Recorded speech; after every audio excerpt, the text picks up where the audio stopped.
There are two questions that I get asked more than any other questions after a keynote, and I'm so excited to share with you this one, and I'm going to cover the next one next week.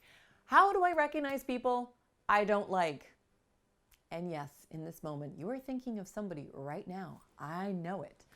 Okay, so how do you recognize this person that you're picturing? Maybe you don't want to recognize them, or you don't even know where to begin because they're so negative and they're complaining.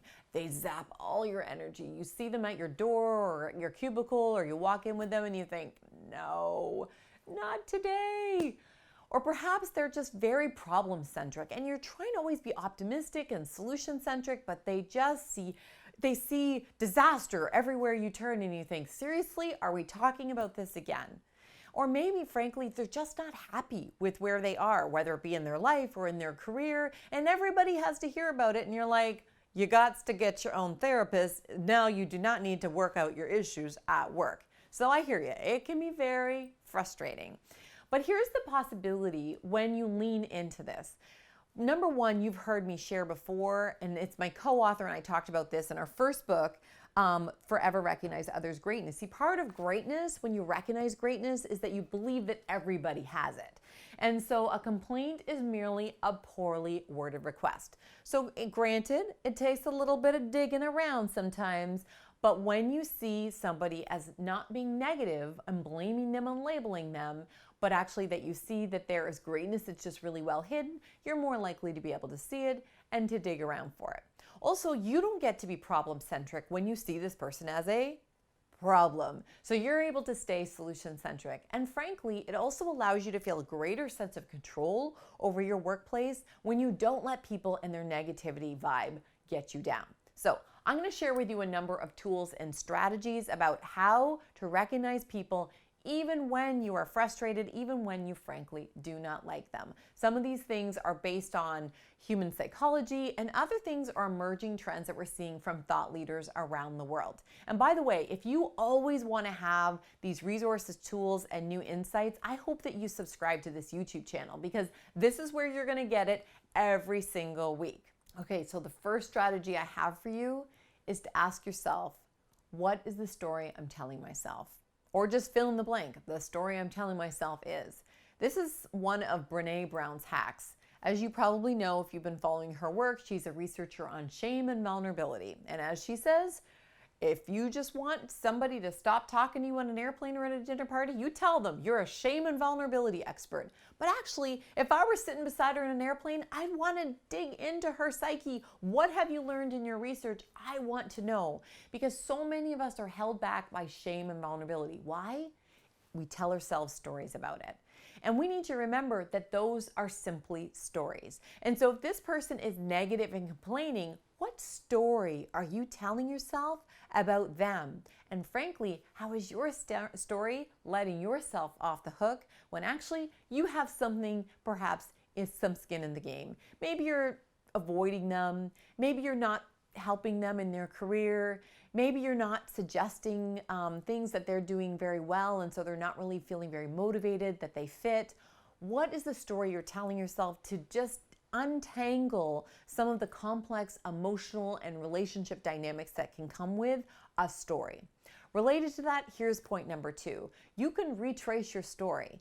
So out of the Crucial Conversations research, we realize that something happens and then we tell ourselves a story. And from there, we create some meaning because we think something, we feel something, and then we take action. But here's what they learn, what they teach you in Crucial Conversations, is you need to retrace that story, because what else are you seeing or hearing that perhaps you would have missed had you only stuck with that original story? Could you be telling yourself a different story based on this new information and different insight? And from there, what else might you be feeling or thinking as a result of it? And would you take a different action? Keep retracing that until you truly feel that you have fully mined and understood that perspective, whether it be that individual, how you're thinking about them, or actually maybe you will realize that what you were seeing as being a complainer and negative and that they are bringing you down, maybe you'll realize that there was perhaps some value to what they were sharing and their role in your team. Here's the third thing. Are you recognizing progress and potential? Oftentimes in organizations, I've talked about this before, we only recognize people when they have gone above and beyond, when they're top performers. But just go to any rest stop place and they have the employee of the month thing. Take a look at who's on the wall. It's all the same person. And yet it's not the person who's serving me in behind or the person who's cleaning the washroom. These are human beings who are serving me, and yet this fictitious person, it seems, because it's like Snuffleupagus. Anyone watch Sesame Street? Did you ever see Snuffleupagus? No, but this mysterious person who is apparently the best performer, who's coating the walls. Well, how motivating is that for everybody else when it's always Gloria who's up there on the wall?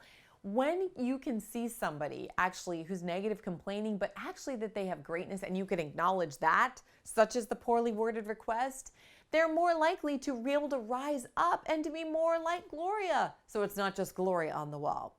And that really brings me to my last suggestion, is when you only reinforce that really visible recognition, some people actually don't want that. They don't want to be up on the wall. They don't want to have a personal shout out in front of the team. They don't think it's about them. They actually are more to themselves.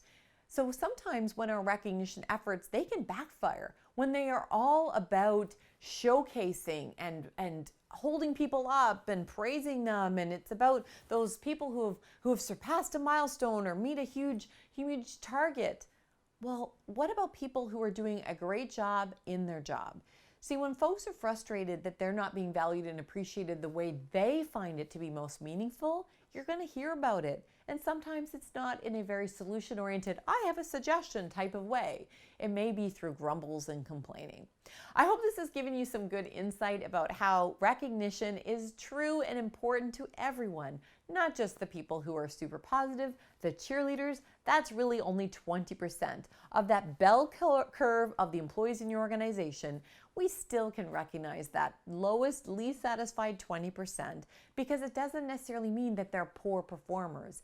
Don't let their negativity tell you that there is nothing to value. And believe me, when you can recognize somebody even when they know and you know you don't quite see eye to eye, that is one of your breakthrough opportunities for truly meaningful connection. And as Carl Rogers, humanistic psychologist, said, if there's one thing every human being needs, is to be valued, heard, and listened to. So when you listen to people, even when they're not at their best, and find something to recognize, that is your best opportunity to truly, meaningfully connect with them. My name's Sarah McVanel, bringing you your Greatness Magnified every week. If you don't already subscribe, why don't you, so you don't miss a single week of greatness.